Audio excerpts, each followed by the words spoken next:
Cement கற்கள். தற்பொழுது கட்டிடங்கள் கட்ட செங்கல் கல்லிற்கு பதிலாக பெரும்பாலும் இந்த சிமெண்ட் கற்கள் தான் பயன்படுத்தப்படுகிறது. இந்த சிமெண்ட் கற்கள் எவ்வாறு தயாரிக்கப்படுகிறது தெரியுமா? கல் குவாரிகளில் உள்ள பெரிய பாறைகளை உடைக்கும் பொழுது சிதறும் தேவையில்லாத பாறைகள் இந்த கல் உடைக்கும் கிரஷர்களுக்கு கொண்டு வரப்பட்டு கட்டிடங்கள் கட்ட பயன்படும் சிறு சல்லிக்கற்களாகவும் சிப்ஸ் சல்லிக்கற்களாகவும் உடைக்கப்படுகின்றன.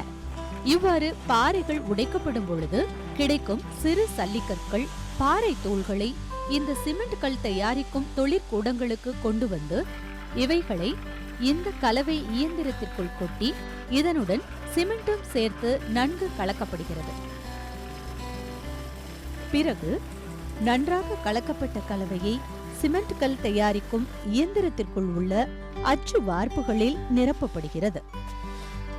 நிரப்பியவுடன் இந்த இயந்திரம் இந்த கலவையை அச்சு வார்ப்புகளினுள் உறுதியாக அழுத்தி சரியான அளவில் வார்த்து எடுக்கிறது. வார்த்தெடுத்த சிமெண்ட் கற்கள் நன்றாக காய்ந்த பிறகு தொடர்ந்து 3 நாட்கள் அதன் மீது அடிக்கடி தண்ணீர் விட்டு அதை மேலும் உறுதியாக்குகின்றனர். பிறகு இதை மீண்டும் நன்றாக வெயிலில் காய வைத்து பின் அதை விற்பனைக்கு நாட்டின் பல பகுதிகளுக்கும் அனுப்புகின்றனர். இந்த சிமெண்ட் கற்கள் தயாரிக்கும் தொழில் மூலம் கன்னியாகுமரி மாவட்டத்தில் மட்டும் 5000த்திற்கும் மேற்பட்ட நபர்களுக்கு வேலை கிடைப்பதாகவும் நபர் ஒருவருக்கு நாள் ஒன்றுக்கு 600 ரூபாயிலிருந்து 1000 ரூபாய் வரை ஊதியம் கிடைப்பதாக தெரிவிக்கின்றார் இந்த தொழிலில் ஈடுபட்டு வரும் திரு ராஜா. இந்த தொழிற்சாலை குமரி மாவட்டத்தில் குறைப்பாக ஒரு 500 தொழிற்சாலை மேலே இருக்குது. இந்த தொழிற்சாலைகளில் தான் கேரளாவுக்கு சிமெண்ட் கட்டைகள் போயிட்டுருக்கு. இதில் கிட்டத்தட்ட 6 ரகம் இருக்குது.